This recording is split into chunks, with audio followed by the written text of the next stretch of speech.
Good evening and welcome to the St. Pete by Night Entertainment Network, where we play St. Petersburg by Night, a massive multiplayer 5th edition World of Darkness Chronicle set in the city of St. Petersburg, Florida. My name is Kent, also known as Mishikent, and I am the lead storyteller on St. Petersburg by Night. But tonight, I'm playing the role of host because this is After Dark, our behind the scenes program where we talk to some movers and shakers, we talk to storytellers, we talk to writers, we talk to players, we talk to podcasters, we talk to content creators, we talk to pretty much anyone under the sun, moon, and stars that is involved in the world of darkness and making this game possible and still keeping this little world going after 30 plus years. Anybody who's been passionate about this world has been a featured guest on this program, and we have a very, very special featured guest on this program tonight with a very, very impressive CV. But we're going to talk about that in just a second. If you like what you've seen here, or if you're new to the program or new to this channel, why don't you try going and following St. Pete by Night on all that social media that you see listed up above here and down in the description, because we'd love to have you stick around if you're new here, or if you have been here for a while and you aren't following all that stuff. What are you even doing with your life? Like, social media has been around for a while. Like, get on it. Get on it and get involved. Plus, why not join our amazing community by following that Discord link down below, because we have 200 plus members in this amazing community, and you can get involved with many of the incredible discussions we have, or the activities that we take part in, or the games that we have running pretty much all the time, and one shots that are available. So just come join the community and be part of the fun. But enough of my yammering on and sales pitches. Let's get to introducing our amazing, amazing guest. I'd like to introduce Josh, also known as Jersh, who, like I said, this CV is impressive. The Thank you. community manager for the Chinese room, a incredible content creator with a YouTube channel that has, if I'm reading this correctly, like 12,000 or more subscribers. You have a TikTok channel that has incredible content on it. You were a star on Pod by Night. It's just a list that seems to go on and on and on. So why don't I just pass it over to you to properly introduce yourself, because I don't think I'm even getting everything that could go Oh, on that goodness. impressive resume. Please take over. Oh, thank you. Well, it's really great to be here. I've been quite excited to just talk about World of Darkness generally for since you contacted me a couple of months ago. That was great. But like, goodness, where do I begin? Yes, I until recently was the community manager for the Chinese room, working on Bloodlines 2. I have been a YouTuber for the past 10 years, but working on TTRPGs specifically for probably the last 5, maybe. With Strange Adventures being my own channel, but I started on Roll for It, and then the crew, the vampire crew there, were very excited to do more vampire. So then we created Pod by Night, as well as making some really talented and incredible friends all over, like Huddy von Schland and the Rolling Nomads, and being invited very, very in very humbling ways to join really really impressive and cool tables full of excited and exciting people. So yeah, I've been blessed to be able to just role play my little heart out and talk about my passions, which are game design, learning, sharing, being creative with both lore, rules, narrative, and helping people into the world of darkness, tabletops, and hobbies generally. Because the more people that are here, more perspectives we get, and the more exciting and varied stories that we end up hearing and being a part of. Well, So yeah. I love that the World of Darkness community, much like the Malkavian Cobweb, there's so many connections. Because, like, all of those people you've mentioned are people that I have met through doing this show, through, like, just in the past couple of years. I've talked with Huddy, I've met and gotten to know the Rolling Nomads. Like, it's such a beautiful community of these connections that are formed. And we do have all of these amazing conversations, and it's because of this game that's brought us all Oh together, yeah. and the wider TTRPG hobby as a whole that's brought us all together. And it's a beautiful thing that connects us over this vast and magnificent distance. And I'm so grateful for it. I'm grateful that it's become as popular and widely accepted as it has, because I come from an Absolutely. age of the Satanic Panic, and when it wasn't as widely accepted, like, it was kind of something that you were ashamed of or hid from, Mm, the world at large, that you were a fan of. And now it's everywhere. You can't escape it, and yeah. it's beautiful. It's so beautiful that it's gotten that far. But let's take it back for you. When did you first hear about or discover TTRPGs, and did you have any preconceived notions about it before you experienced it for yourself? Yeah, so I was always part of a group of nerds in high school, but we were the kind of nerds that spent a lot of time playing things like Guitar Hero, and we took time off school to uh, Smash, all of that. We got really, really deeply into all of these video games and like wargaming. And D&D was always one of those things that you'd heard about, but you didn't know anyone that had played. This was kind of England in the noughties, and so I like we'd ended up talking about it, and then it was one of those things where, like, we'll just be massive nerds, and no one has to know. And oh god, what did we call it? We were so embarrassed about being um this kind of uber nerd that we literally called it Project Sexy Ladies, just to hide, just so we could talk about it without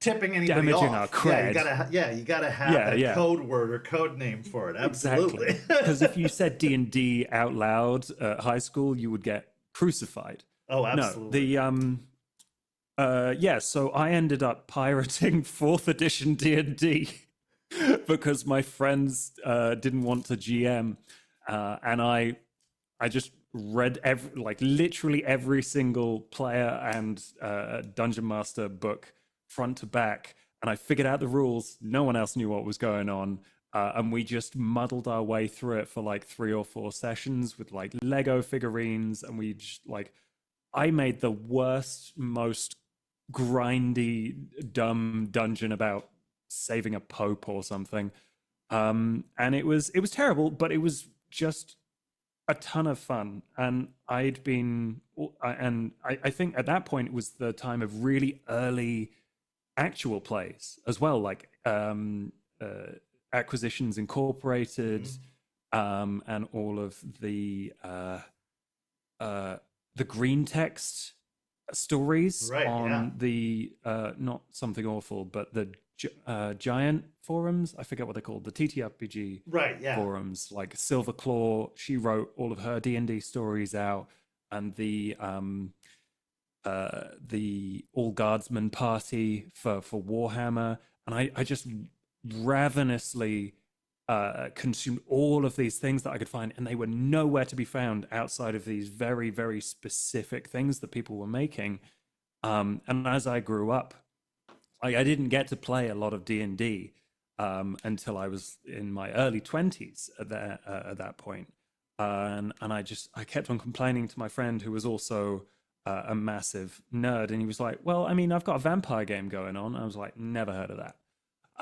And he's like, "Yeah, like my friends homebrewed this kind of, the world is ending, and there's like all of these different supernaturals, and like some of us are werewolves, some of us are vampires, and you can join if you want, and we'll just, I'll teach you about Vampire the Masquerade." And so I played this crooked homebrewed version of Revised Edition and it was ridiculous fun.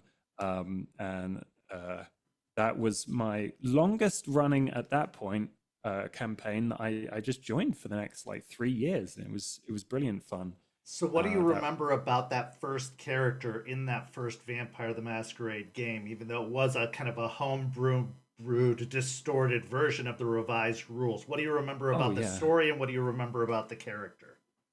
Um, I think my favorite thing about the story was that the GM Bryn really loved extremely unwinnable scenarios to really push the you are a weak, pathetic, tiny vampire in an unforgiving, horrifying world. Like stuff would explode or disappear, or like elders would turn up. I literally got to fight because it was a Gehenna scenario. Like Right. literally, he was like, "We are playing out a Gehenna a scenario that I've made." So I literally got to fight Nosferatu, like the antediluvian, who was hiding in like Loch Ness or something. And it was very goofy. But then in between that, there were all these beautiful moments where we would see each person's character getting further away or closer to their eventual demise. Like this is like we played out every single step of the end of the world through all the way through to the werewolf deities literally recreating everything at the very very end of the campaign. It was epic in a way that Vampire the Masquerade is not normally. Right. But it was a really nice, casual, and friendly group, and I think that's what I enjoyed because I did not know how to take role playing particularly seriously at that point. So I Sure. made a Nosferatu who was like an ex-Russian mafia guy, and he didn't really know a lot, which helped me because I didn't really know a lot. Sure. So I would push all the buttons, I would piss off all the vampires, I would like punch things I wasn't supposed to. And every now and again that would either get me in trouble or like have a wonderful miraculous save happened. And that was my first Nosferatu, Alex. But it was funny because the first clan that really caught my eye was the Tremere, and I wasn't allowed to play a Tremere because there was already a Tremere in the group, and I was like, I really want to do lots of magic, and he's like, we got that covered. It's So fine. like really trying to, yeah. Well, that's jumping Uh, into the deep end too for a new player with blood sorcery and oh everything that's God, involved yeah, with playing a Tremere. Like that's going extra hard mode early on for a yes, first character. But I do no, love they that made it very easy. concept, and I encourage new players all the time to go in having known nothing. Like go in as Mm, a brand new, fresh vampire. Don't go in as an elder or anything like that because I feel like that requires so much study. But go in as a freshly turned vampire yeah, because then all of the ignorance you as a player has transitions so perfectly to the character. You don't have to have knowledge of what you can do and what all these clans mean and no, the dynamics and relationships. You can learn all of that through your character's eyes and absorb that information naturally because I found World of Darkness and Vampire the Masquerade specifically is a very intimidating game to new players because of how much lore and information there is. And it's so much yes, easier to just be like, just, you don't need it. Just go in with fresh eyes and, soak it up over time. Don't try to, eat the whole elephant at once. Just start with the tail and start with the little bites at once and work your yeah. way through it because yeah, it's a lot, it's overwhelming, but I It's love that it's a fresh eye huge universe. perspective. Absolutely, absolutely. So Yeah.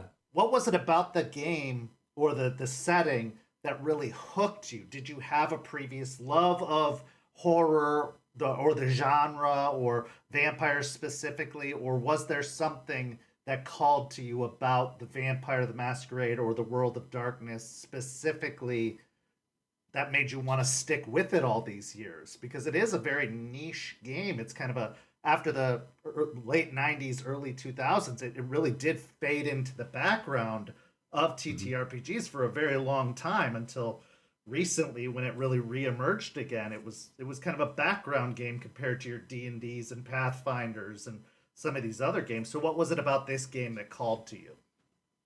Um, Honestly, I had not done a lot of horror watching. Obviously, I was a massive fan. I think like zombies were huge at that time, so I watched a lot of zombie films. But like, I didn't watch or read a lot of horror at that time. And I think the thing that really drew me in was the modern fantasy part, where fantasy had never really appealed to me. Sword and sorcery, high or low, uh, never really fit with the kind of stories that I enjoyed. Whereas the kind of the politics, the secrets, the just abject horror at being presented with scenarios where you knew something important was going on, but you didn't know everything about the situation. That kept me hooked. And then from those situations, you know, you try and muddle your way through, and with the tiny amount of leverage that you were, you know, allowed as a fledgling vampire. And I think, yeah, vampires were always cool, but it's more uh yeah, the political side of things. I think that's what really drew me in, because I never had an experience quite like that, where um I got to solve situations by talking to people. And that was much more exciting and much more dynamic in ways that I'd not considered before, because obviously D&D was a combat game.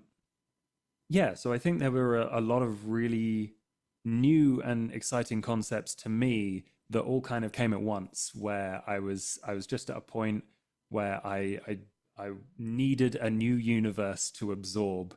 I can remember walking around town to and from our sessions with my friend, pestering him with questions about Mithras, who'd we'd just encountered in that um, in that last session. I was like, okay, but like, if he's the Prince of London, where the fuck has he been all this time? Sorry, can I swear? Sorry, Yes, can I absolutely. swear? No, absolutely. Absolutely. So when did that love of the game, when did you transition from player to storyteller? Because that's a big leap. Like obviously you had tried the running of games in D&D right off the bat because you wanted it so bad that you learned it all yourself and immediately started by running games. But you had joined a vampire game that was already running when you first Mm. started World of Darkness. When did you decide to take a stab at it yourself as a storyteller? Vampire specifically? Or any World of Darkness property, yeah. Um, Honestly, I think my first.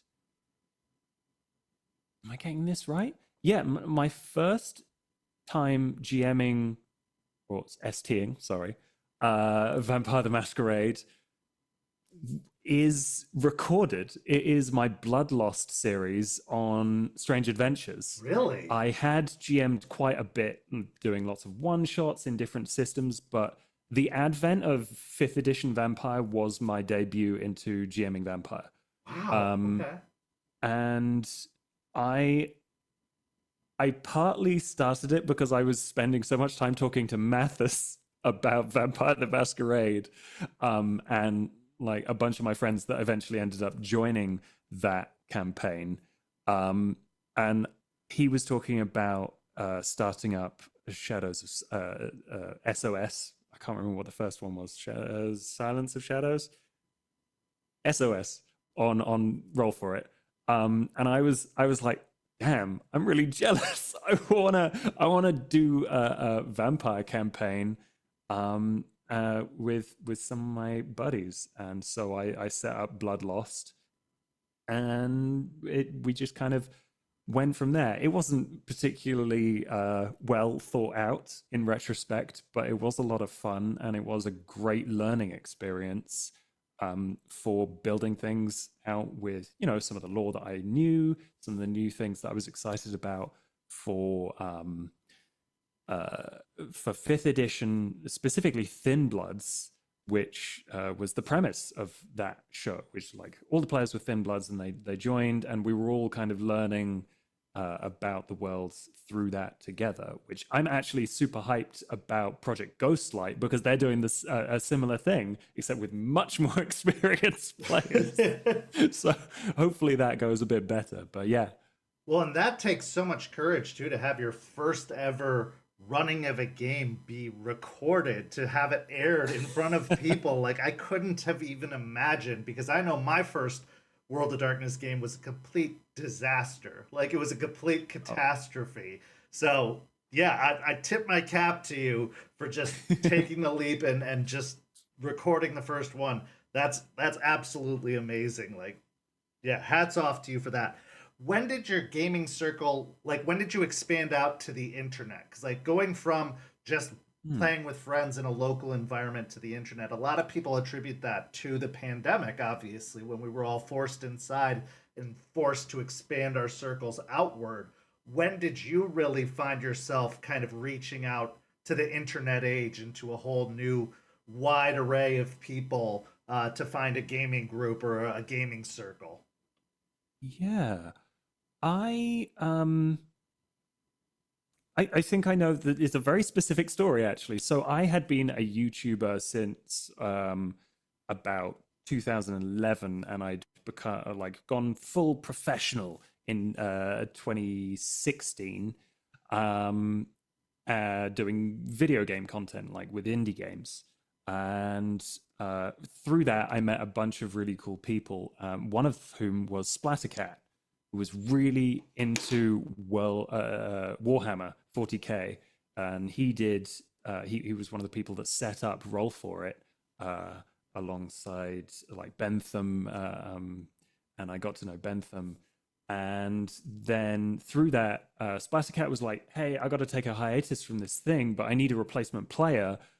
Do you wanna hop in?" And I was like, "Oh yeah, sure." And through that, I was like, "Oh yeah, no, I play tons of TTRPGs. I've got this like vampire game, and I got this like uh Powered by the Apocalypse game that I'm doing." And he was like, "Oh, I never knew this about you." So I ended up meeting the Roll for It crew through that, and my first online experience of doing TTRPGs was a Buffy the Vampire Slayer series on Roll for It, GM'd by EE, playing alongside Bentham and Maggie and Random Tuesday.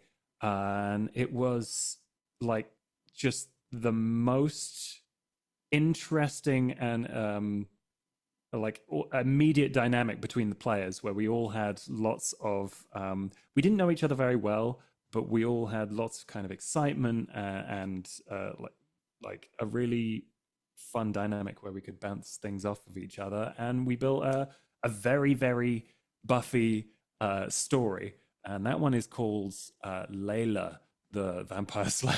Oh, that's incredible. Yeah, And and that is that was a really unique and cool system too, the Buffy the Vampire Slayer system. But I really liked it it. was It a didn't really last cool after system. we'd got a bunch of XP, but That's an it amazing was really system. cool.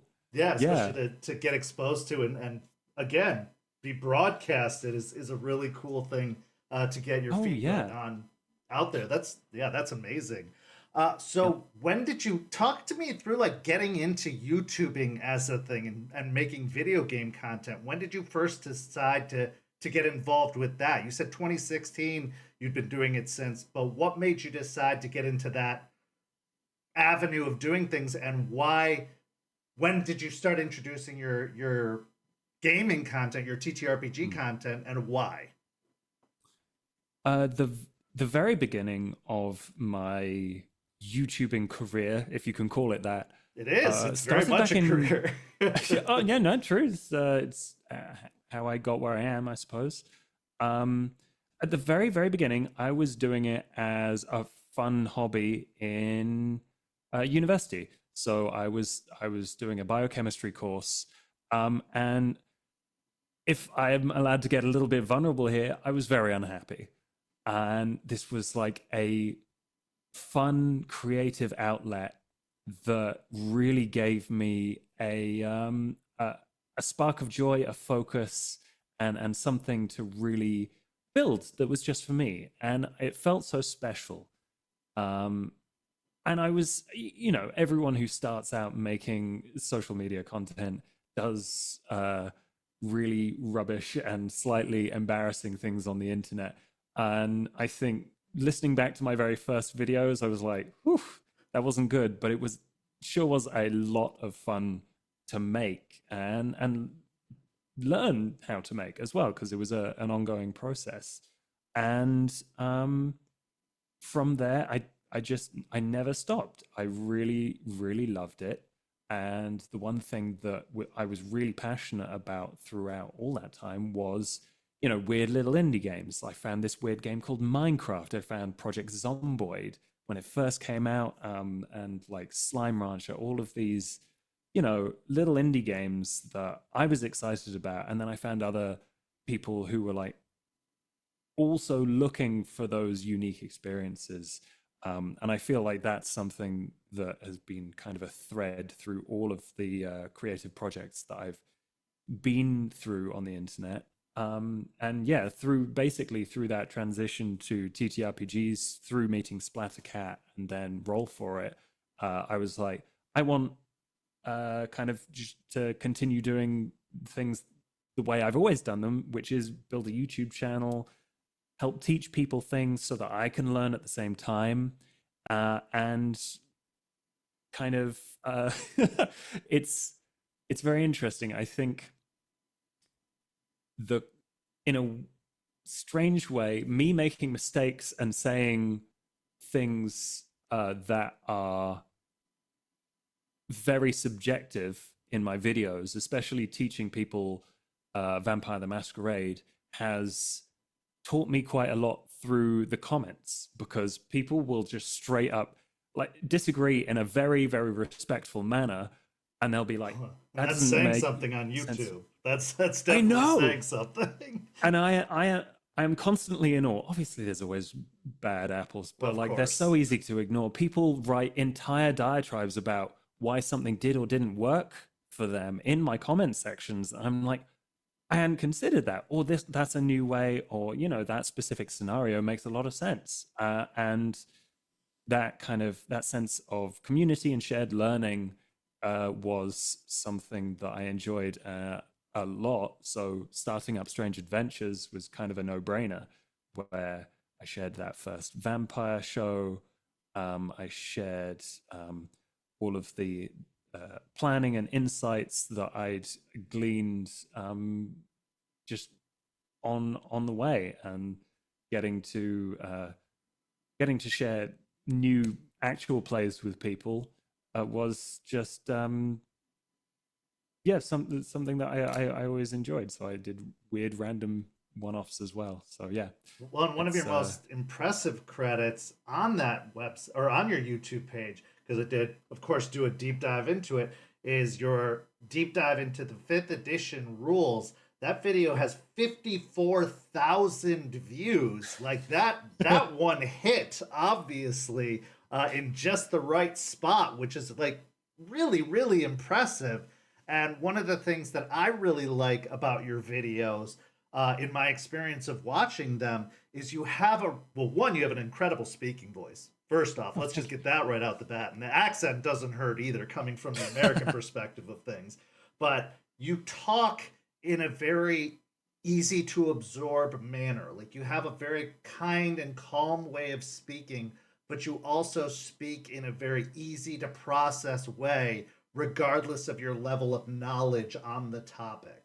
So like as a listener, whether you're coming from an experienced perspective or from fresh eyes, new perspective, I feel like you can understand the material that you are trying to relay, because you use very layman's terms, and you do it you don't go on long diatribes. You don't go on long, like very complicated concepts. You do make it in digestible pieces. and you say it in ways that it's like easy to follow with what you're going, and you don't overstay your welcome in the videos. Like you make sure that it's enough for you to like walk away from and be like, okay, I understand, and you can think on it a little bit before you move on to the next video. And I really do appreciate that about the content of yours that I've seen. Is like it's all very easy to digest, but it's informative at the same time, and it leaves you with stuff to take away from it. And that, even for an experienced player like me, who's been at this for,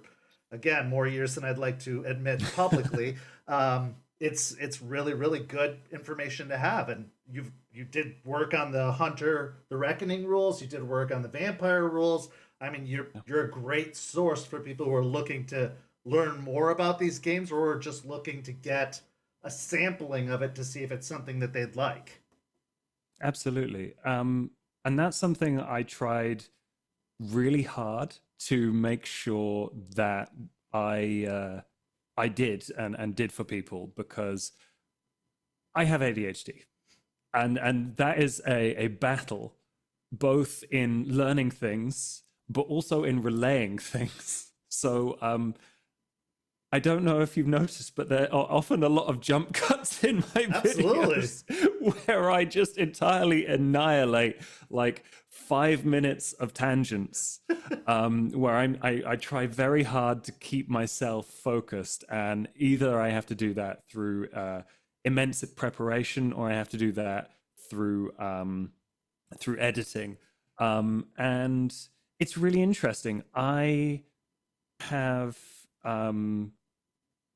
yes, a very specific way of talking, and I'm sure it doesn't gel with everyone, but I do try really hard to keep it in layman's terms, like you say, because I know there can be so much jargon. Like World of Darkness is not about the jargon. It is like no one cares what a Camarilla is. They care what an evil vampire organization is. They don't care what a Samitsi is. They care what a flesh crafting monster is. And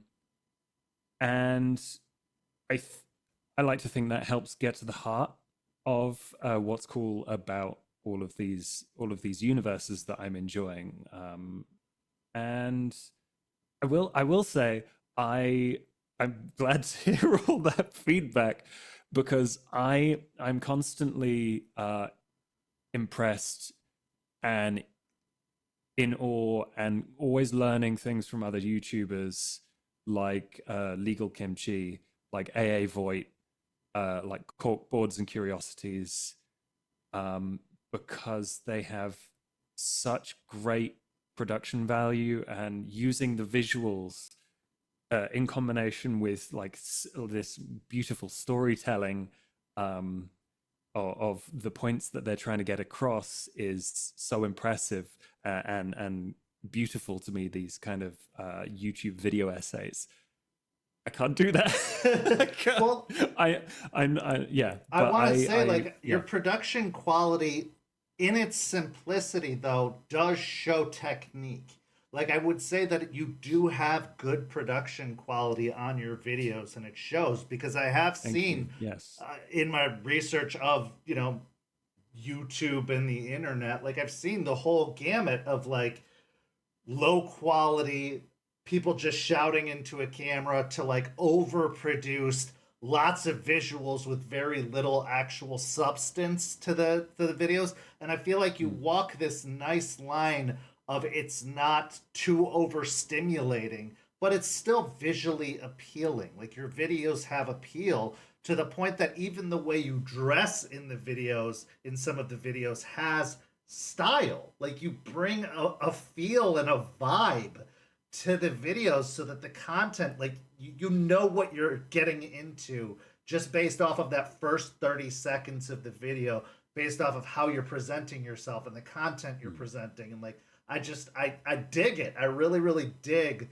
the whole presentation of it all. And even when you break up the chapters with just those little cuts of like, this is what we're talking about next, this is it, it does make it enough to sit there and pay attention. But also, you can just turn it on like a podcast and listen to it, and you're still going to get an enjoyment out of that too. Because again, wonderful speaking voice, you have great diction. Like, it's just very easy to process it all. And I really found myself getting into your videos very easily and very quickly, and not getting lost in, too much information or speaking too quickly, or the videos just droning on and on for too long, like I have with some other creators in the past. Like that's not the case with your videos. Like it's very, very fascinating. Yeah, I think anything that makes it quicker and easier to do as much as I can with my time and help, essentially because I really like to help people get into these universes quickly and easily, um, is an option that I take, basically. So I want to ask this: what video was the most fun to make, and which video was the most difficult to make? Because I want to send people on kind of a scavenger hunt on your Ooh. channel of finding these two videos, or these couple of videos. You don't have to name just one, but like, of the videos that you filmed for your channel, which ones were like really fun and really, like, you really got excited about making and enjoyed making, and which ones did you find ended up being a little bit more difficult or a little bit more of a slog to make, or you just found to just be a pain in the butt really making them? And I want to send people off to Ooh. kind of go see them for themselves. The most fun, probably, I think I was very excited to make my video, which compare, I can't remember what the title was, but basically the video was about comparing the Sabbat book and the Second Inquisition book, Okay. because they'd come out in quite quick succession. I loved and hated parts of them for very specific reasons, and I really wanted uh people, because obviously like Sabbat can be quite contentious when you talk about it, Inquisition can be quite contentious when you talk about it, and I really wanted people to see why these books were so interesting, about ways that you could play the game using those factions, but also what it said about where fifth edition was going at that time. So there's a lot of really great things in those books that I loved, and a lot that I really, really hated about mostly Second Inquisition. But we won't have to get into that. You can watch the video. But I was really, really excited to be just that entire thing was I recorded and edited it in a day, because I was having so much fun talking about those books. Um, and I think it's always much easier to remember bad things than it is good things. Honestly, my latest video was probably one of the hardest, because it had been a while since I'd recorded things. So my latest video is essentially top 5 tips if you've never DM'd or story told vampire before. Like, what is the vibe? Some of the law and rules things that you just don't you don't think about when you're like going through the book. It doesn't like throw them in your face, so you got to kind of, and all the mistakes that I'd made when I was first coming into storytelling these things, and just kind of helping people prepare a bit better.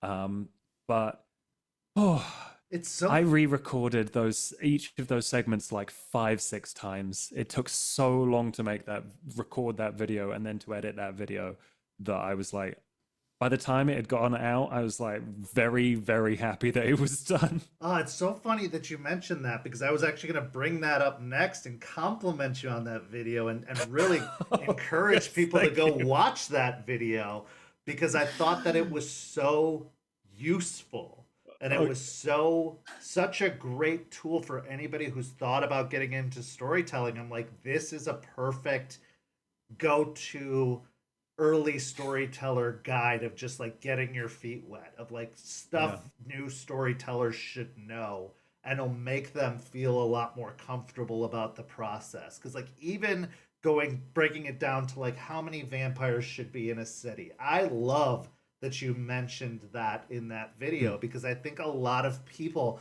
get caught up in like what's enough, what's too many, what's too few. And I Yeah. loved the way you broke that down into like, well, this is what they say, but isn't it fun if there's too many? And here's the problems that can come up with there being too many. And like, it's not supposed to be an ideal world where the masquerade is safe. Like, it's supposed to be problematic and chaotic. And Yeah. I just loved the way you broke it down so easily. And yeah, if that was a problematic video for you, the results were worth the problems, to be completely Cool. honest. Because that, yeah, I definitely encourage anybody watching this to go check out that latest video because it was very, very engaging and encouraging and yeah, just very informative for anybody who's ever been interested in trying to run this crazy game because yeah, Yeah. it just was useful information that you don't need from a storyteller's guide or anything like that. It was just really useful tips. So, Yeah. On that specific video, I should give a shout out for the how many vampires. I was inspired by Kai the GM, who did a very similar kind of how does this work? How does it work with a masquerade, and why are these problems? And like, what does this mean for the amount of vampires in your city? And a bunch of his TikToks and shorts were really, really inspirational for that. But also, all of those things that I brought up in that video were questions that my friends had asked me while they were like, I've never GM'd before, or I've never story told before, and I really want to get into vampire specifically. Like, I'm planning this chronicle. What's up with this? What's up with XP? What's up with planning out vampires and courts and all of this stuff? And how do I like specifically get into the vibe of vampire as opposed to Pathfinder or whatever that they'd done before? And I think those were things I wish I'd been told, but also, yeah, my friends were instrumental. Like Safi Pie in particular, she was like, "I'm planning this thing. What's going on?" oh, yeah, it's so fantastic. And like I said, I encourage everybody to go check out that video because even as again, a 20 plus years storyteller at this point, it still gave a lot of things that even I was like, man, I wish I'd learned this so early on. This would have made me miss so many mistakes that I'd made early on had I had a Yeah. resource like this getting started. So go check out that video. Now let's talk about Pod by Night because you spent Hmm. some time doing the actual plays with that. You said that it came as a spin-off from a previous project you've done. So take me through this actual play journey that you've been on because you've been involved in a lot of projects and you've been involved with some friends of the show like Miss Magitech, who was a guest here previously. So just take us through this journey that started obviously, like you said, with your first actual play being the Buffy the Vampire Slayer game. Yeah. Yeah, just tell the story of how that led to Um. vampire actual plays and Pod by Night and whatever you're working on now. Yeah. Pod by Night was basically uh, Bub Talks, Little Red Dot, Mathis, and I all getting really excited about vampire at at conventions. Like we went to Gen Con and we went to like a little gathering for a bunch of Roll for It people, and we just talked. We talked about vampire nonstop, essentially. And so Dot decided that, you know, one vampire show wasn't enough and like brought everyone in on this. And we decided that we wanted, because Mathis had been doing a lot of podcasts, he knew a lot about that.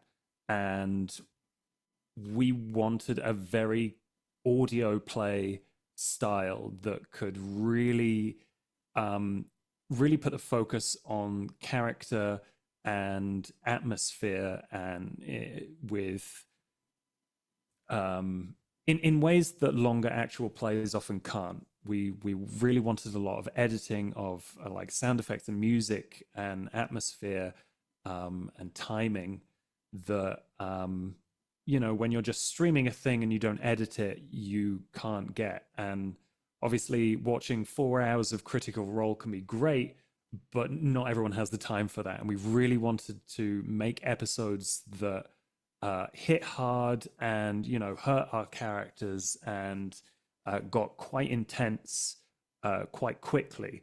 So we could learn about these characters very quickly and go through a story that Mathis had prepared in New York about us essentially being these rejects. We reject vampires all banded together and learning how to survive the night when everything was stacked against you. Your upbringing, your siring, your political allies eventually turning against you, the city itself, and then everything kind of conspiring against you to ruin everything you ever had for in vampire fashion, very petty personal reasons from the antagonists, and it was just a really nice focused series. And we started with goodness, what was it called? There's so many names of shows floating around in my head. We're starting a new one, but not Cracked Crown. That's the one we're doing right now. Well, there was Stitch of Fate. There was Desperate Stitch of Measures. Fate. That's it. Stitch of Fate. That's where we started. And yeah, we really, really enjoyed the podcast format. So, and those characters. So we went on to Cracked Crown, which transferred our characters to the much more kind of fleshed out world of Chicago and more to a kind of political building scenario. And yeah, we are about to embark on a non-podcast format show that we're starting. We're going to be continuing with Cracked Crown with the same characters later this year. But right now we are building characters and about to start up to basically do our new show that follows in the footsteps of, if not the same universe, of SOS. So Shadows of Sybil was the last series that was on Roll For It, and we really wanted to kind of continue with that crew. And so the new one that we're working on now is set in Boston, and we are a very interesting collection, and I'm not going to spoil anything, but there is like little teasers we've put out on socials and our Discord for the Sin Providence, which is the name of the new streamed show. So that's going to be like a long form epic in the same vein as SOS, which I'm so excited for. I can tell you that I'm going to be playing a Malkavian, which is something I've never done before. Well, I love that as a Malkavian main. So hell that's my jam. Well, I'm looking forward to that, and I definitely encourage everyone to stay tuned to the socials to keep up with all of that, and keep an eye on that when that comes out. Are there any other kind of actual play projects that you're working on right now that you want to let the people know about while we're in the actual play vein of things right now? Right now, I am not working on any actual play things. Directly, I am a guest on Huddy's Berlin Bloodlines and Rolling Nomads. I'm part of Blood of the Covenant. I'm a guest in both of those. But I only turn up every now and again when they need me to be evil, which I really enjoy. So at the moment, I'm not doing anything. I will be doing non actual play stuff, though, on Strange Adventures. Right now, I am intensely excited about Trench Crusade. So I'm going to be doing stuff about that really, really soon, as well as maybe some Warhammer and definitely more World of Darkness, like literally anything World of Darkness. I have very early plans for some obscure and hopefully exciting World of Darkness videos. So we'll see how that goes. Well, and let's talk about, are we going to see you taking up the ST mantle perhaps in a, actual play or streaming capacity, possibly anytime in, the near future? The only one that I can confidently say will happen is I will be STing on Pod by Night again. Awesome. For a short series. Sweet. Hopefully at the end of this year. Nothing's pinned down yet, but I have story told a series called Scot Free on there. And hopefully we're going to be able to continue that with the same characters. Fantastic. So that's the soft plan right now. But yes, I absolutely love storytelling. And if I told you I was never going to storytell on Strange Adventures again, I would be a big fat liar. So looking forward to that then, because we definitely want to see that. Now I want to transition to talking about the Chinese room, because you did say you spent some time there as a community manager, and obviously anybody who's familiar with your channel knows that you've been kind of keeping tabs on Bloodlines too, even from before your time working with them. So what can you tell us about, one, what was it like working with a company like Chinese Room or a video gaming company? Because I think any nerd worth their salt, especially from my days, always wondered, what's it like working with a video game company? Like, we all had that dream. You get to play video games all day, obviously. Being somehow involved with a video game company. So one, what was that like? How did you even get that opportunity or get involved with that? And, how did that process go? How'd you get a job like community manager? What was that like? What was the company like? And, let's start there. So the way I got the job was they reached out to me specifically because of my knowledge of World of Darkness, and also I have been a community manager for like the last 5 years, working on a game called Clone Drone and the Danger Zone with Dobrorog Games, and that's a fantastic tiny indie team, and and now I'm working with them full time on a VR game called Hyperdome. But the Chinese room reached out to me and kind of asked what my experience was making content and making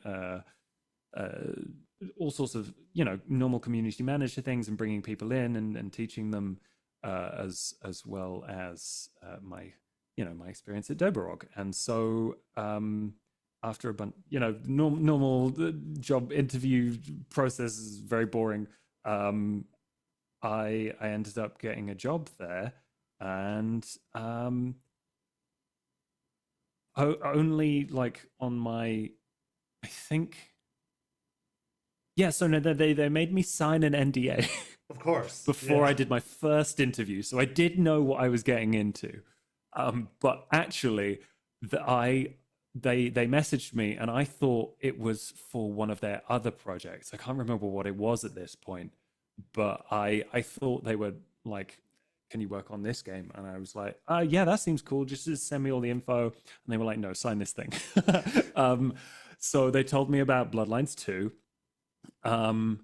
And yeah, basically I then started gushing to them about the fact that I had been following Bloodlines 2 since the first rumors of its existence at Hardsuit Labs were floating around, and all of the the, what do they call it, not a mega game, the the social game online with all of the clues and stuff before they did the reveal.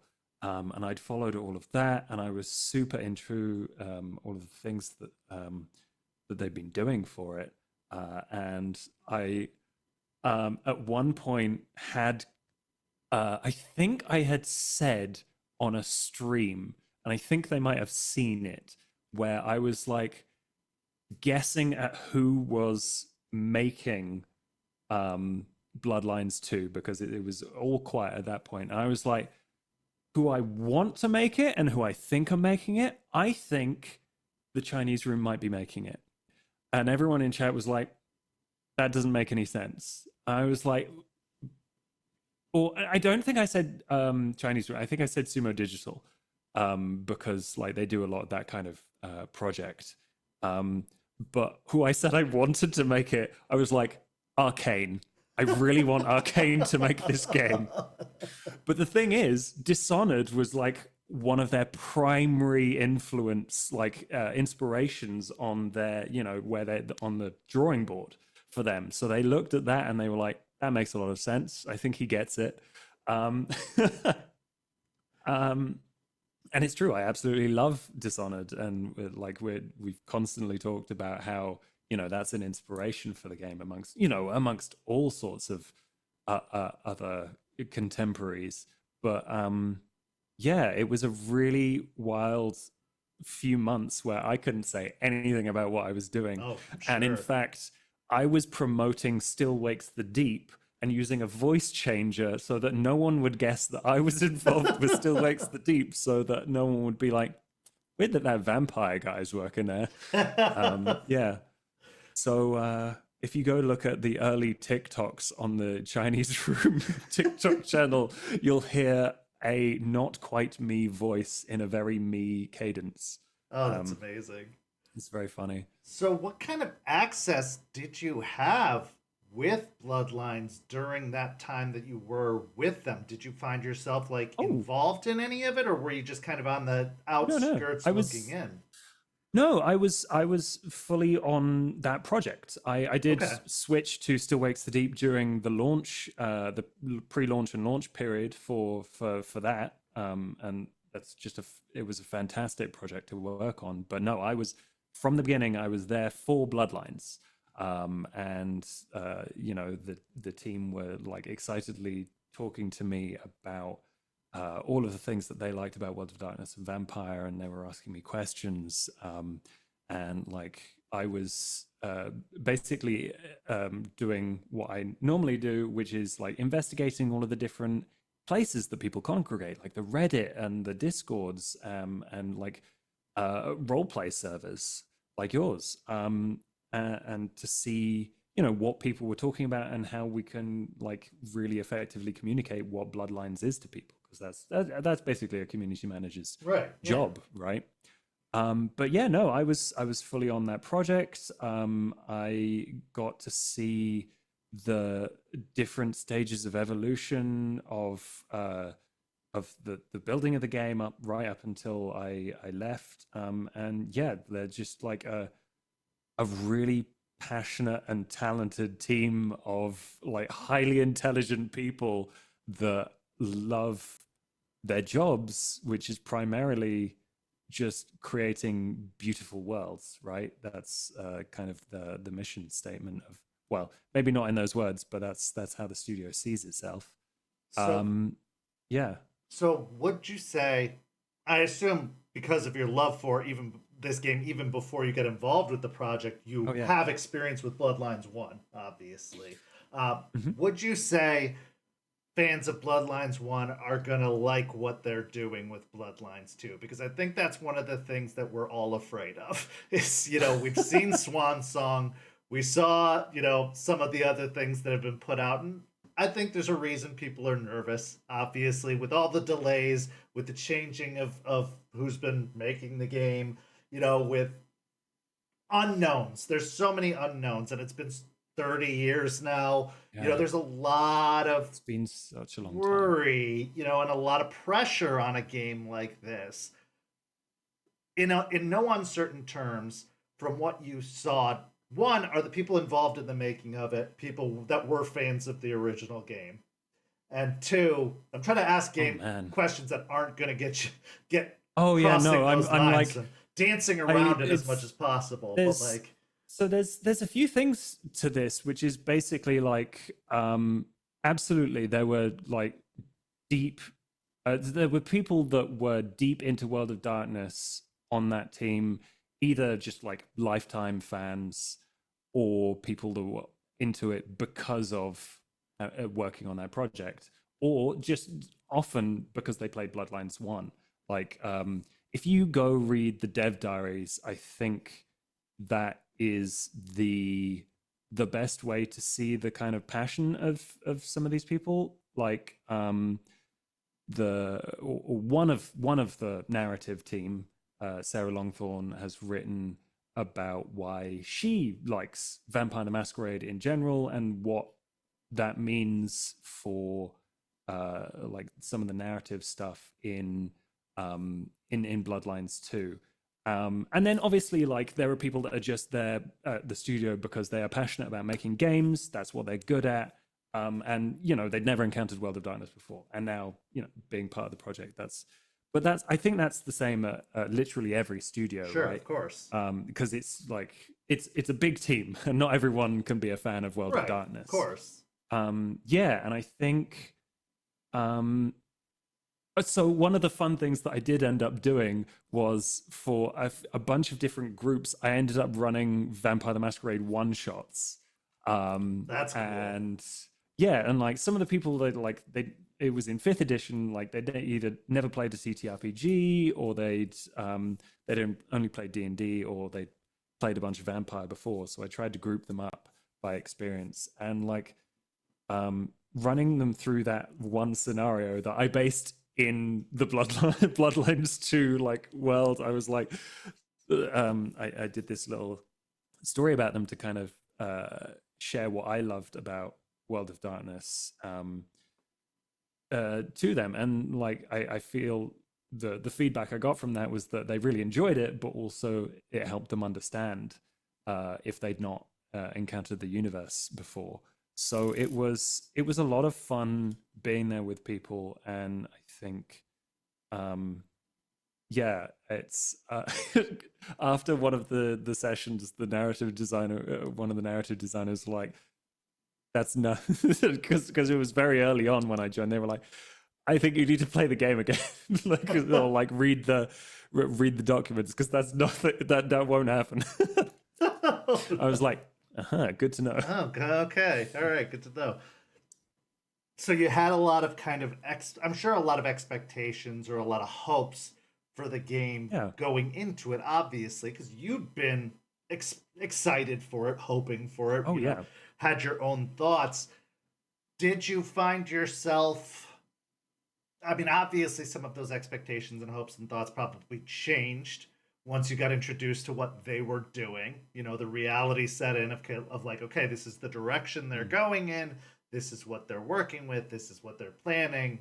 Obviously, that had to have shifted your mindset, because, you had to take what you were wanting and hoping for and be like, okay, these are the things that are going to happen.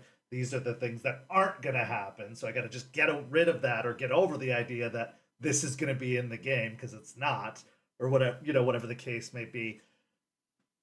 Yeah, it's very interesting. And I'm going to say something that is not a dig at World of Darkness fans, but I have seen a lot of people, and essentially I think that we've all had like 20 years to imagine our perfect follow-up to Bloodlines.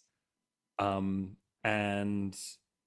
it's such a fantastically uncut gem kind of experience that was built in a very specific time, with a very specific like idea. And I think personally, when I went back to play it before I joined the team, I went back to play through the entirety. I think I did like a Nosferatu run. It's not too bad. It's not too bad. There's something really cool about Bloodlines, which in part is the fact that it's not actually like Vampire the Masquerade. There are some things about the style of that game that is not very Vampire the Masquerade. Absolutely. It's super cool. It's slick. It's like got its own style, but the vampire, because I played that revised campaign, Mhm. and then my friends told me about Bloodlines, and so I played it in that order. And I was like, this is a very different experience, and I fell in love with that game, and it does have its own very specific thing going on, Yeah. and I mean, and that's why people love it, right? But it's yeah, I'm not trying to, because I've just, I mean, as a community manager, you read literally thousands of comments Oh about yeah. people who are in love or absolutely hate, but it's all because they care, right? And it's all because they really hope that either a part of their childhood or a part of something that was there for them in a tough time, or even just something that they enjoyed with a friend, Yeah. will still be there. And it's so difficult to create something new with um, all of those feelings in mind. Um, but you know, they're a really, really passionate and skilled team, and I think people. I don't know. I think people will like Bloodlines too. Is all I'm That's going to say. great. No, that's good. That I mean that's enough of an endorsement to me. Like you were a fan of Bloodlines 1, you were excited about the game, you had your own frustrations with the process of it being delayed and everything like that. Like you Yeah, obviously were a going through the delayed same game experience a lot of us is are. So, yeah. yeah, and What's the saying? It's uh a release game can be bad, but a delayed game will, you know, maybe eventually be good. yeah. What's the saying? It's more eloquent than that. When Well, I'd rather they waited to put out something that they're happy with, that they mm, think is worthwhile. Because you see all these early access games that come out where you put it out and it's broken and it's buggy and it's having all yeah, these issues. I'd rather they waited. Just wait until you're happy with it. Wait until you've ironed out all the issues. Because if they put out a terrible release of this game, the anger of the people who've been waiting, the frustration, like it would be tenfold than the disappointment of people who just like that they're going to get from some people because fandoms be that way. You know what I mean? Like oh yeah, any fandom, you're going to have people who are going to be like, this isn't what I wanted. They had it built up in their mind to be something.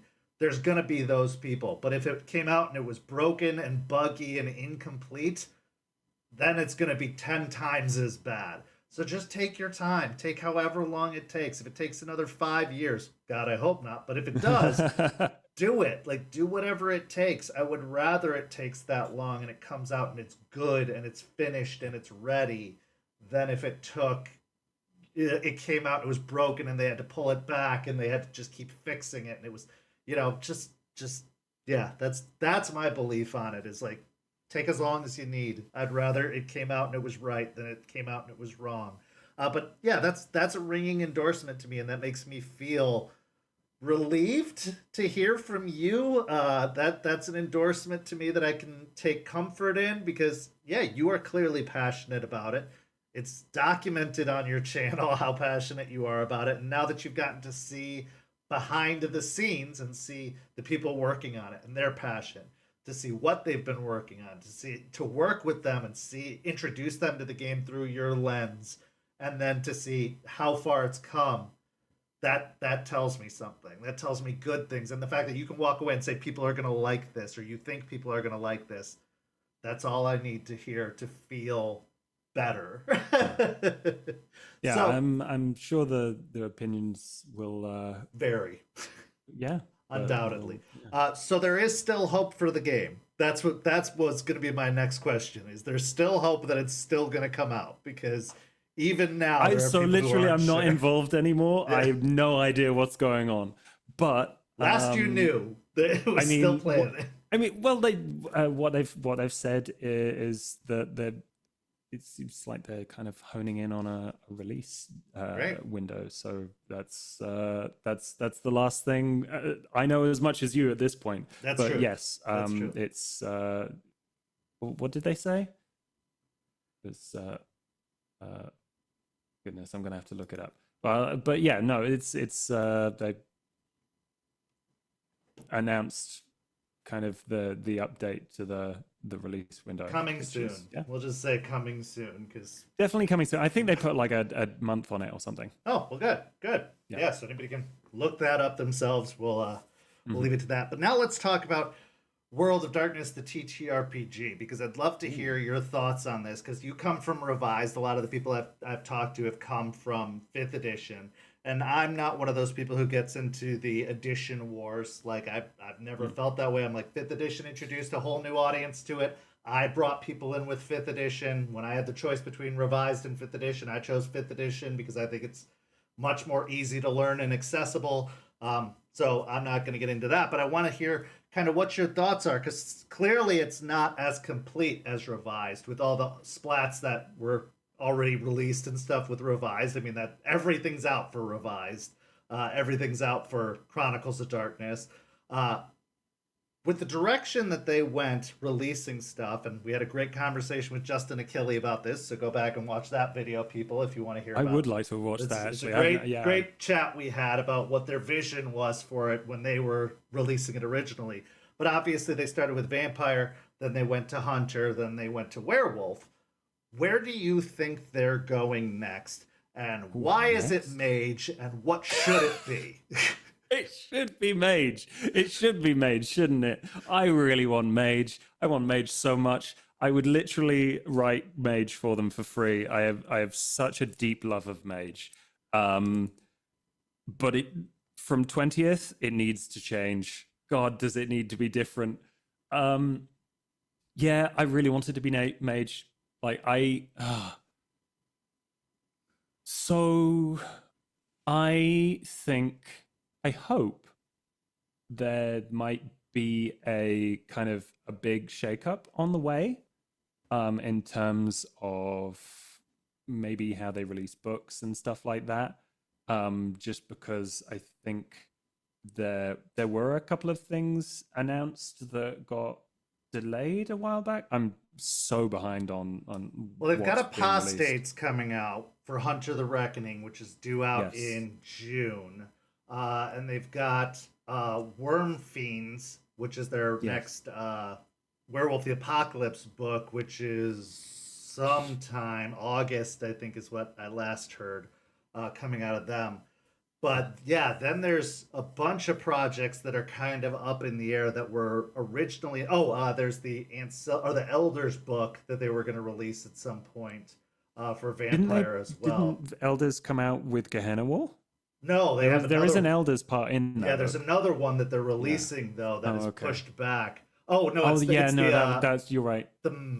like the memories one, the memorandum Oh, one. Memoriam. Oh, Yeah, Memoriam, that's yeah, it. that's the one. Yeah. That's pushed back, I believe. Didn't Got they? pushed back an unknown period of time. I may be Yeah. wrong about that. No, But there I was no think. splat announced this year, which was surprising because for the past 2 years, there's been a splat announced each year. So that was a kind of a surprise. But I've been interested because, and I'd love your insight on this because you actually do a deep dive and an analysis of the rules. They did an interesting thing. One, in the fact that all the rules structures seem to have enough in common that for the first time ever in World of Darkness, in my mind, you can actually run two games simultaneously, which you could not do before. Not in a balanced nature mechanically. Like even, Hmm. and again, Justin said this, they were never meant to be run together No. originally. And even now he says they're not supposed to be. But mechanically they can be because they use that 5 die system of Yep. rage and hunger and desperation. Like mechanically they're all kind of built the same, and they've lowered the power on all of them that they could theoretically all be run together, that you could have a hunter cell and a vampire cell in the same game, which is something we do here on St. Pete. um, Hmm. and it's possible to have them be balanced out together. Also, I've found that in the way they've been releasing the systems, it's very clear that they're kind of test playing mechanics for the next system based off of what system they release. So, for example, they had Vampire first. Everyone knew Vampire was going to be first. But the release of Hunter being second was an interesting choice That was because a very that's pleasant not a surprise. big system. That was not an No. expected choice. But some of the things they did in Hunter were clearly a setup for Werewolf. So when Werewolf came out, some of the things they're doing in Werewolf could be some of the mechanics they're either going to bring into Mage or Hmm. some of the mechanics they could bring into Changeling. So I'm interested to see if where they go from there is to try and take another kind of detour into something like Changeling or Wraith to further test play some stuff before going straight to Mage. Because as much as people are excited for Mage, Mage could also break everything. And that's what I'm really Yeah. afraid for. Yeah. And I'd love to hear your thoughts on all that. Yeah, it's difficult to know. But I can only really say what I hope for and what I would do, which Yeah, is tell me. um I really, really hope that they do start releasing smaller splats. Um, like uh, in oh goodness, no, it's so difficult because the the beautiful thing about the world of darkness is that each individual IP has its own themes and focus, right? Which is part of the reason why, even though mechanically you can run them together, they don't necessarily fit. Right. And I think a holistic view of the world of darkness, where you do get to bring in um, different supernaturals into your stories more easily, is a lot more fun, because the world of darkness is this huge myth that kind of sits over the top of each of these individual silos, where we have the Weaver and the Wild and all of that in Werewolf, and that part of the myth has absolutely no relation to Cain and his curses and the antediluvians of Vampire, where the kith and the kin. Sorry, not the kith and the. I'm thinking Changeling. The Fae, like the full Fae. I've not played a lot of Changeling, so I can't remember what they're called. Have and the Dreaming have no bearing on what happens with the context of their mythology. But I think the beautiful thing that Hunter did, and why it was such a pleasant surprise, is that it seemed to be built out of a philosophy of, this is not the world of darkness, this is your world of darkness, where each individual supernatural that you fight against as a hunter cell is a unique individual. It can have shadow powers. It can melt into goo.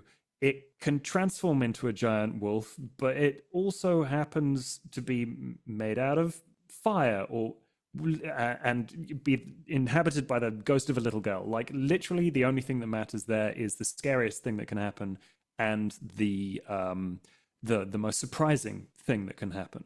Because I feel like that happens a lot. If you read Warhammer, if you read all of these universes too much, you'd stop being surprised by things.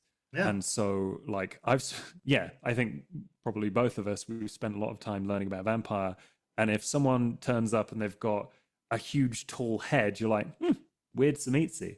But if then they start, summoning something entirely surprising out of their butt, that's much more engaging than anything you can just kind of pull out of a book that we've all read before.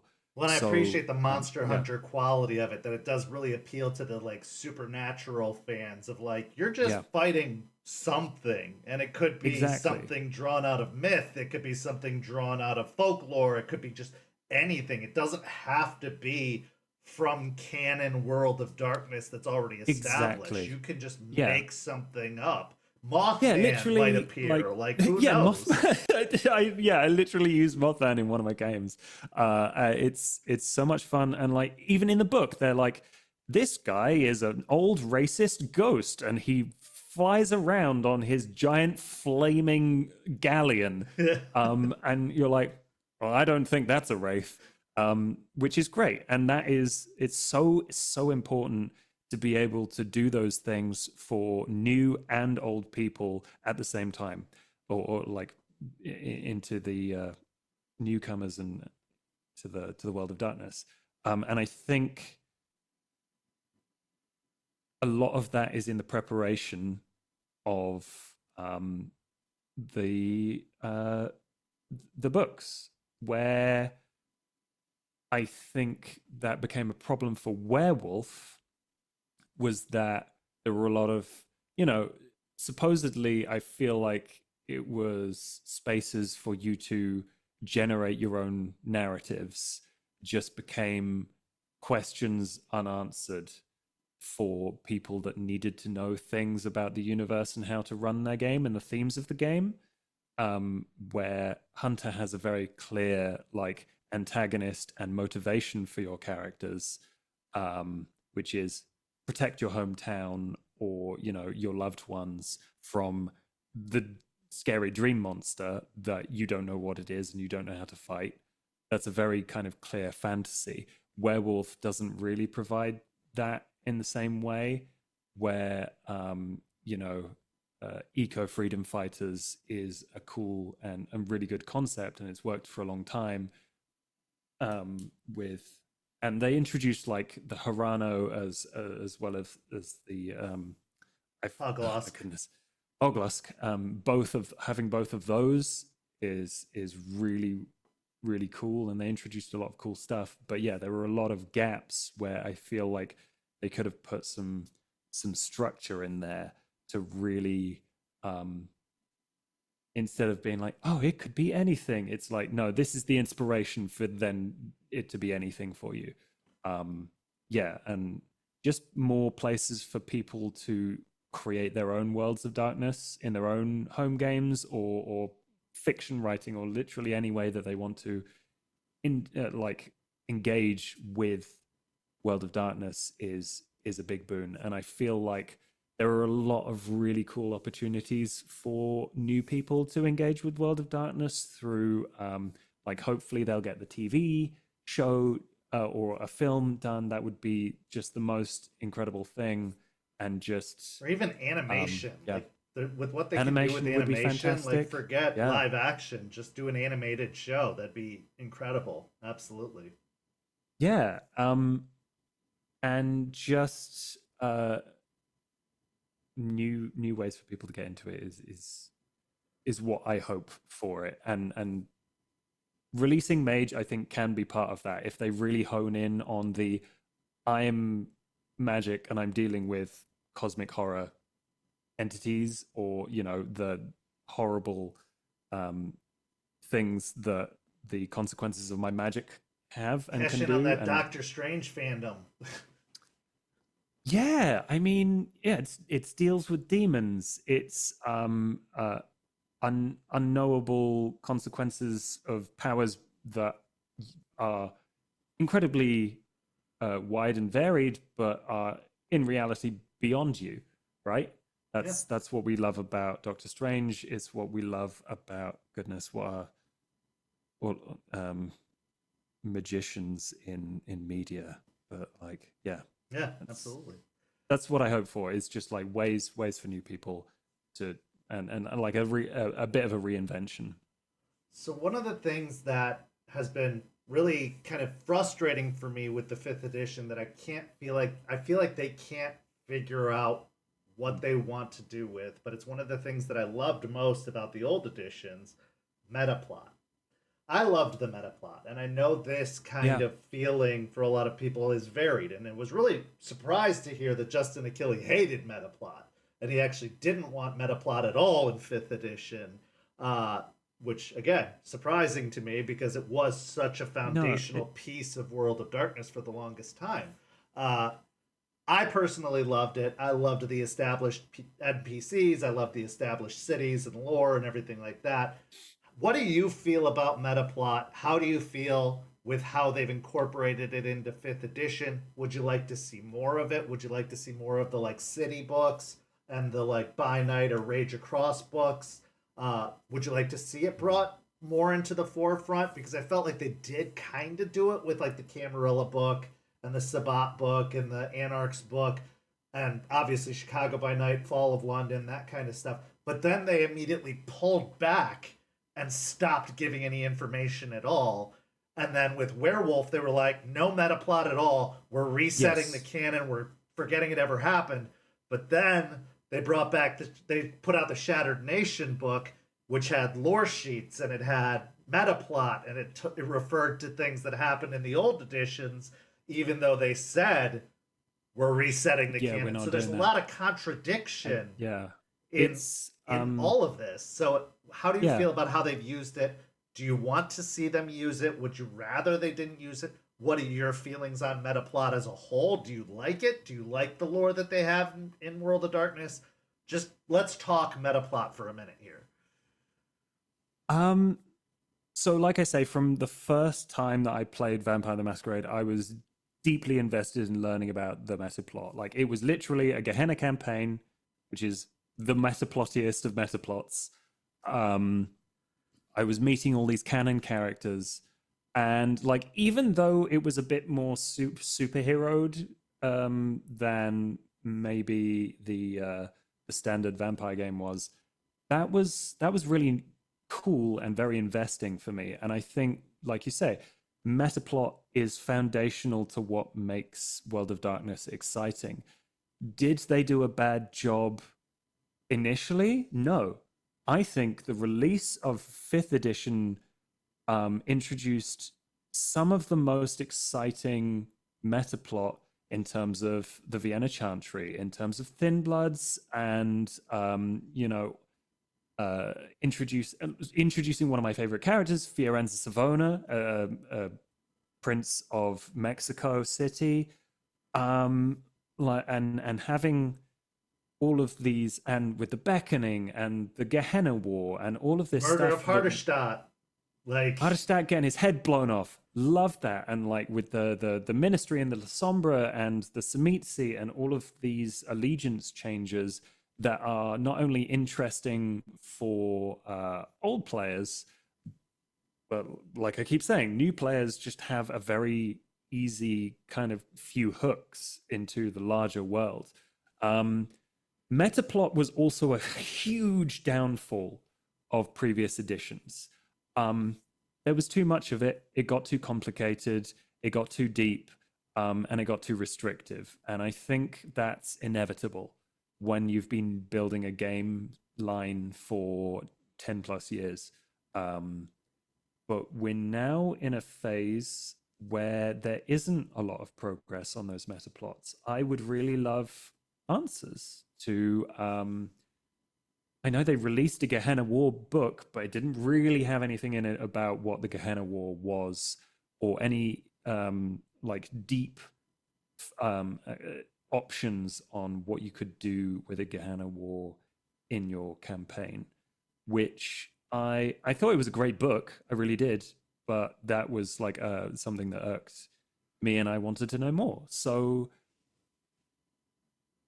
if I if I was to do it, I would lean heavily on characters that we've met and loved already, like people from LA by Night, characters that can return, like Beckett or Fatima Al-Fakadi, Lucida de and Aragon. Victoria Ash. Yep. Yeah, even I don't know what like the legal problems are. Because I think Activision owns some of Bloodlines, but like characters like Well, they had Jeanette. Yeah, they had her in the Anarchs book. They mentioned Oh yeah, her they in the did. They Anarchs had her books. in the They're a Anarchs lore book. sheet in the Yeah, exactly. like they So have they mention of can. them. I think they should be doing things, and I would really. I mean, this is easy to say, hard to do, but I would love to have them exist in the world doing very specific things that players can then be like, where in the timeline is my game. Do I care if that character's actions affect me or the characters or the players or the things that are happening from the live actual plays that are official and stuff like that. And just having those opportunities to just kind of fall deeper down the rabbit hole. I love that stuff about World of Darkness. And it's what drew me into 5th edition so strongly at the beginning. And yeah, I want to know what characters from Redemption are up to now. There were like little hints here and there, or even brand new characters. Like I would eat that up. I want books. I want films. Well, they had I want lore all of sheets these for things. the Swan Song characters, which was amazing. Yeah, exactly. Having Boston established, like I love that they give us the option. Like one of the things that I hate about TTRPGs is that they always have to remind us that like these are, opportunities or possibilities. Of course you can do what you want. Like we all know that by now. We know that if you want to just throw all of the meta plot out and do what you want, you can. If I wanted to, make Chicago a city that was run by Malkavian and the Ventru had no part of it, and like there was no, I could. That's always been a possibility. Like the world is your oyster. If you want to run it based off the core book and get rid of all of the plot, you can. But it's still okay to still put that stuff out there. Like you can run a Forgotten Realms game in D&D and not have Dritz ever have existed or Elminster ever have existed. Oh yeah, exactly. You can do that. That's okay. That's always been acceptable and okay. But it's interesting. Yeah. I'm not actually that interested in them releasing lots of by night or city books or Rage Across books. Like I don't think that's particularly applicable to the way most people play their games. But on the other hand, I think that Chicago by Night was one of the best books released for 5th edition, and people love it because the situation's really easy to understand. It's a mob rule. Jackson's at the top. He's an incredibly written character with so many possibilities for you. And even if you're not doing the high politics game, there are people at the bottom. There's either like, people that have fallen from grace, or there's, elders running around. There's like tiny little plots that you can meld and incorporate with what you want out of it. And people will do that. People will just use those things that inspire them. And I think that's a lot of what some of the books have lost, is that those little hooks and inspirations that I've been craving. Well, and I'm not even asking for like big hardcover books. Like they could do those little releases like Let the Streets Run Red and Ash and Bone, like these little floppy books they were great. That are just little stories that flesh out areas again. Like they did the whole Murder of Hardestadt. We have no idea the details of that event. And I don't think we need the details of that event. We just need more events like that. Sure. That's what I'm saying, is like, I don't care if it was literally Theo Bell stuck a shotgun underneath Hardestadt's head and he literally got it blown off. Because like people will be like, oh, but he's such a powerful adventurer. I mean, that's probably not what happened. It's hearsay. And you like just the fact that you can spread that rumor or throw that in someone's character's face is fun. And having more of those to kind of either build your campaign around or just add flavor to the world is a lot of fun. But I forgot what I was going to say. Sorry, go on. No, it's okay. I mean, just to have those possibilities to just give you more information. Like if you're going to set something up, if you're going to put something out there, at least give it a possibility. Like if I wanted a Vienna book to go read about what happened in Vienna and get more information, why not? You want my money. You're a company. You're a business. Yeah. For those that don't want it, they don't have to buy it. But for those that do, they will. They will spend money to get it. And they're throwing money in the fire by not doing it.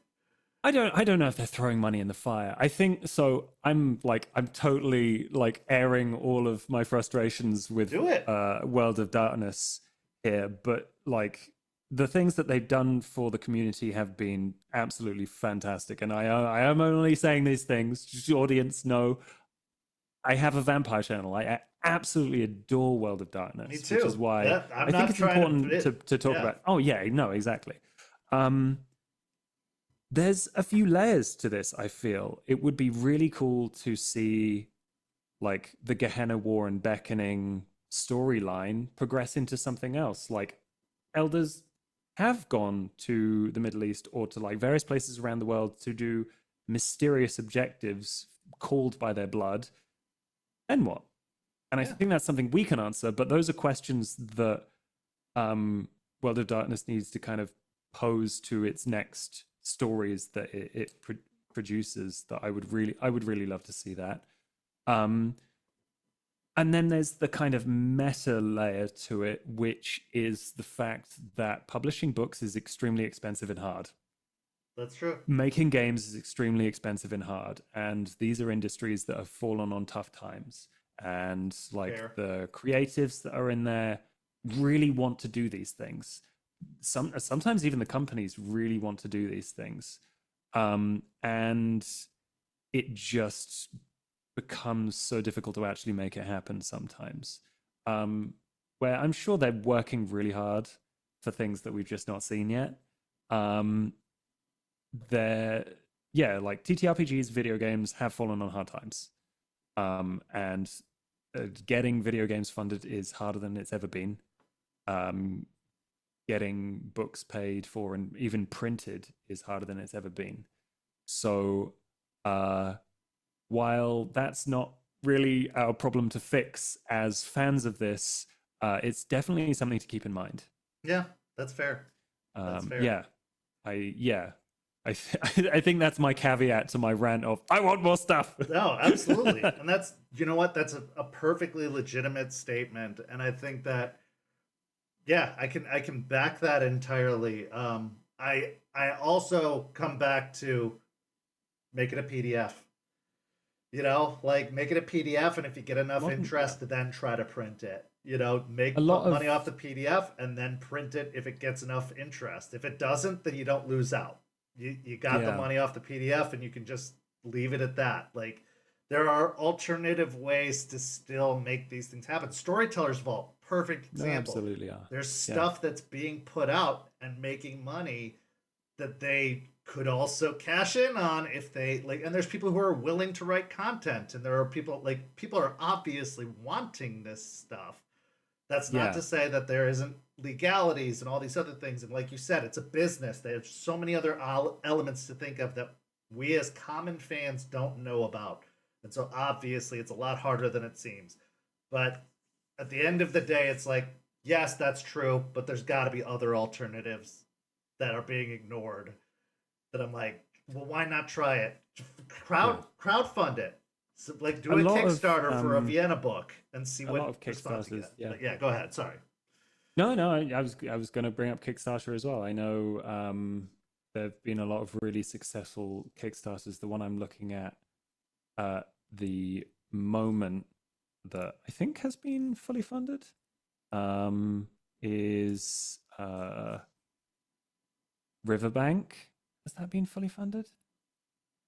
It's basically Wind in the Willows. It's been fully funded. Yeah, like and that's just a tiny little game and PDF, and I think there's a print run coming. Like these projects do exist and have success behind them. I guess business objectives can be tricky sometimes, but it's there's definitely things that will opportunities that should be explored. I don't know what's going on, but like I would love to see like a vampire game on Kickstarter or something. Absolutely. But the other thing is, like you say with the Vault,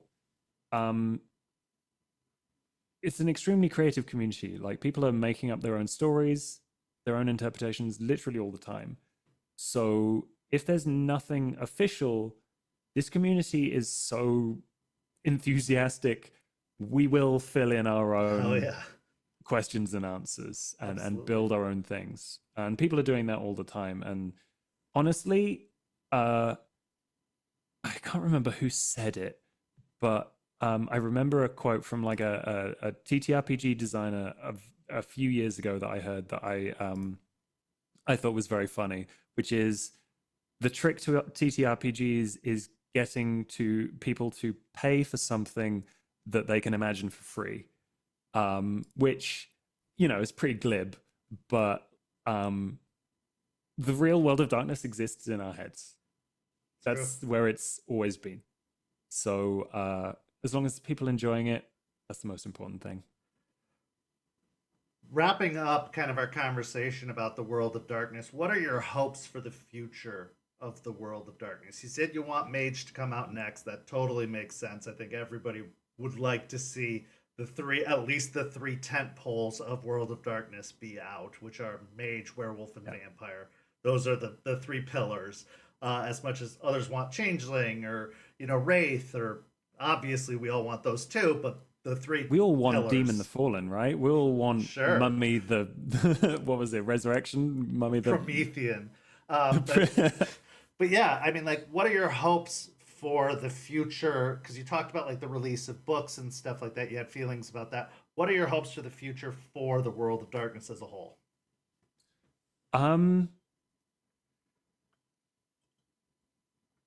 Oh, lots of things.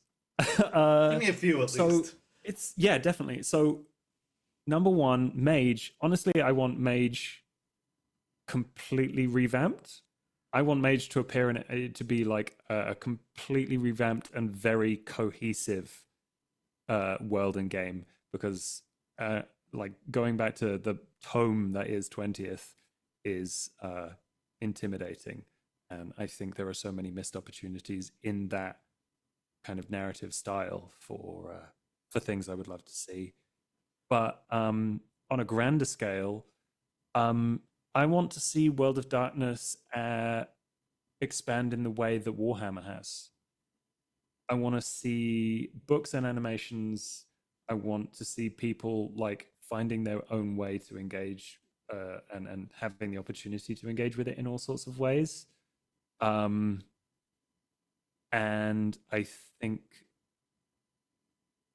World of Darkness has that kind of opportunity. I want to see a utopia of World of Darkness, where there's where it is available in every comic shop, kind of thing. Yeah, on the level of like maybe D&D not Funko or Pops. something. You can see D&D everywhere. Why not? Why not World of Darkness? But yeah, this whole multimedia thing is often quite played out, but yeah, D&D's growth is so interesting. Like, I don't think Hasbro. I saw an article that I agreed with a lot the other day that was like, Hasbro doesn't know what to do with Baldur's Gate 3's success, and like clearly Larian know what to do with its success. And I just want more versions of Vampire specifically, because I think the more different studios take on, like we've all got a studio we wish would make a vampire game, but I think the more studios, big and small, take on a Vampire the Masquerade project, the more different kinds of vampire story we're going to see, because I feel like even since the launch of 5th edition, it feels very, very, very rigid and similar, where you have the court and then you have the anarchs who are a biker gang against the court. And I love that story. I would play that story 50 million times, but I also want new variations on what that can look like. I really I really want to see more opportunities for more studios of any kind of media get their teeth into it. What advice would you give to somebody who wants to get into YouTubing or content creation? Ooh. I know it's a gear shift here. We're kind of wrap up gear questions. But Wrap uppy questions. Getting into content creation. Don't. I think I'm going to say the same thing you'll hear from a lot of creators, which is don't do it because you want to get paid. There's no money in it. There's no money in it. Do it because you enjoy sharing whatever it is you're making. Do it because you want to create something. And the thing that I would tell myself, current and beginning, let it be bad. Like, if it's embarrassingly bad on the internet doesn't forget, but also like the internet doesn't care about rubbish things anymore. Like if it's bad in an uninteresting way, it will be forgotten. If it's bad in an interesting way, now that's when you'll go viral. I think, and you'll get better at it too with practice.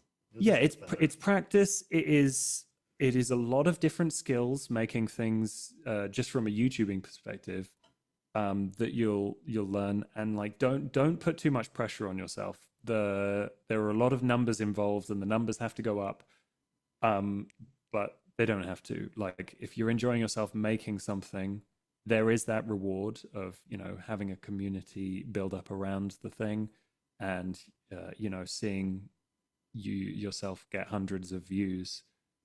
But let it be a hobby until like you are in an extremely privileged position of being able to push it to be a job, because once it becomes a job, jobs aren't fun. so keep it fun as long as you possibly can.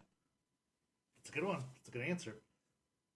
Which of the 7 deadly X's in Scott Pilgrim was your favorite? Now, we know that's your favorite movie, as mentioned in our fun facts down at the bottom there. So which of the 7 deadly X's was your favorite?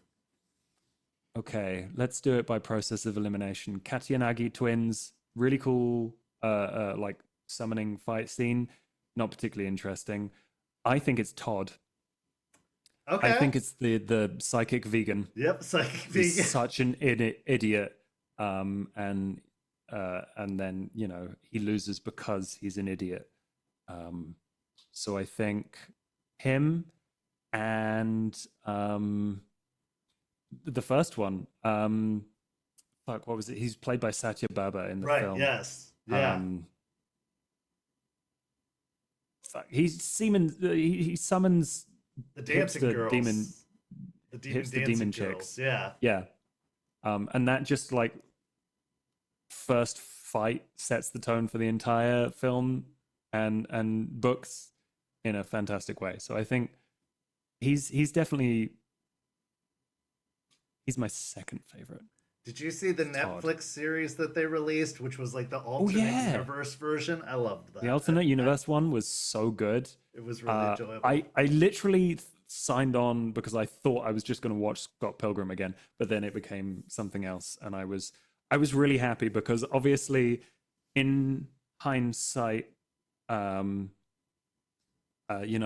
everyone was like, "This is a really cool film," and we weren't particularly critical of it at the time. But obviously, Scott Pilgrim's a little bit toxic, but then he grows by the end of the film. I do prefer the film over the books, by the way. But yes, I think having that kind of retrospective on it was really, really interesting as someone who has grown himself. I love it. Absolutely. What's your favorite obfuscate power? Oh man, I'm gonna say it is conceal. Okay, that's a good one.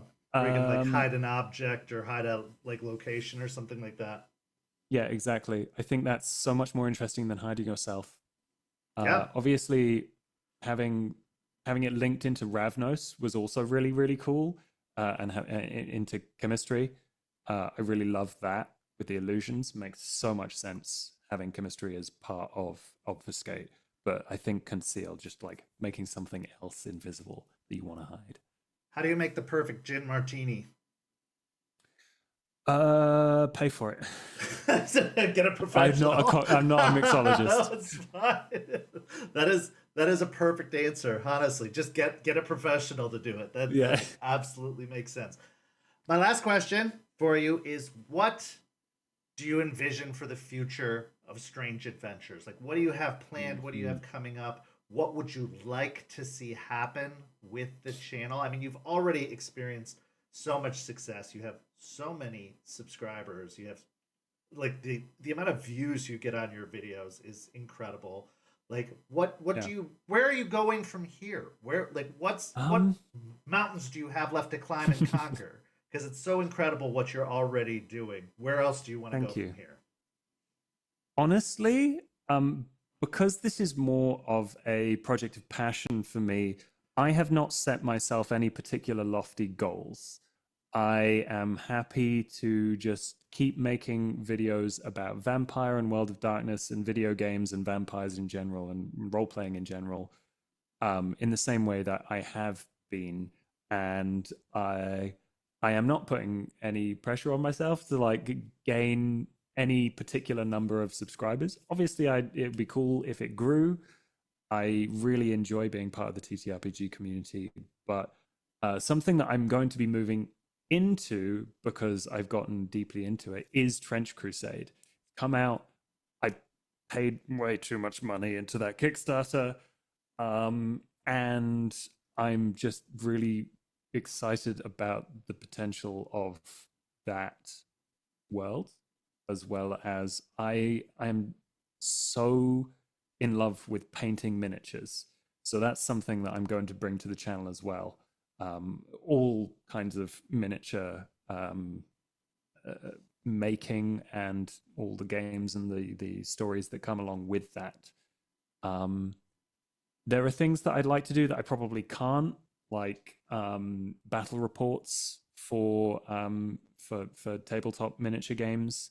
That's a lot of work and takes a lot of things that I probably can't. But you know, if I get the opportunity, I totally will. But yeah, I'm going to expand into more different worlds that I just really love, and just keep trying to, like I say, keep it fun for me, and have a good time making and sharing the things that I'm passionate about. Well, I want to give you this opportunity to plug yourself, anything that these people, these fine folks, can go see you on or follow you on, or all of the things. This is your opportunity to just promote all of the things before we say goodbye for the evening. Go for it. Oh, yeah. So please follow me on Blue Sky, where I'm Jersh FTL. I can also be found at Strange Adventures on YouTube, which is where I will be doing all of that stuff. As well as I am... Oh, goodness. Where else can you find... I'm on TikTok, which... Jersh McGersh on TikTok. Now, for us Americans, this is actually going out on Saturday. We pre-recorded this on Thursday, but if we still have TikTok on Saturday, which we're not sure, that's kind of up on the air. So if you're American and you're watching this and we still have TikTok, go follow, Josh on Jersh McGersh. But if we don't have TikTok and you're not American, go follow anyway. But if you're American and you don't have TikTok, well, we're out of luck. We'll hopefully get it back, and then you can go follow there. But definitely go follow on Blue Sky and YouTube for sure. Anyway, continue. Yeah. No, if you want nerd clothed fits, that's where I put them on TikTok. Aside from that, I'm normally gaming FTL on anywhere that you can find me. I don't have a Discord. I think, that's the most important stuff. Go check out Pod by Night, which you can see also on YouTube. Of course. So that's probably the most important project. We're about to launch the Sin Providence on Pod by Night, which is on Twitch. You'll be able to see that there, and our Pod by Night YouTube channel where you get the VODs. Pod by Night for VTM. Well, Josh, I want to say thank you so much for taking the time to sit down with me. This was such a pleasure and such an honor to do this. I'd love to have you back on the show at a later date at some point, Yeah, maybe when a new book comes out, maybe when the Mage book eventually comes out, we can go over it together and chat about our impressions on it, because I'd love to hear your thoughts on it. I'm kind of new to the Mage world. I never really explored it, so I'd love to talk to an experienced mage head about it when it does come out. But this has been a delight. I definitely encourage everyone to go check out Josh's videos, especially if you're new to the game or you're still getting warmed up to it or warmed up to storytelling. The content is really, really digestible and accessible. And again, what a great speaking voice. You've been listening to it this whole time. Like, that's such a sweet and lovable speaking voice. How could you not just want to just watch videos of that all day long? It's so great. You're too kind. But I really appreciate you for being here. No, thank Also, you for go follow inviting me. St. Pete by Night on all of that social media you see up there. And if we're on TikTok still, who knows? Go follow us there. But subscribe to the YouTube channel where you can watch this on video on demand, as well as our series that we have, like Rage Across Tampa and Hellhounds, our Werewolf the Apocalypse series. You can see those on Twitch for Rage Across Tampa and YouTube for Hellhounds, respectively. And we'll be back with another After Dark in just a couple weeks, so tune back in for that. But for Josh, I'm Kent. Thank you so much for watching, and have a lovely evening. Good night, everybody.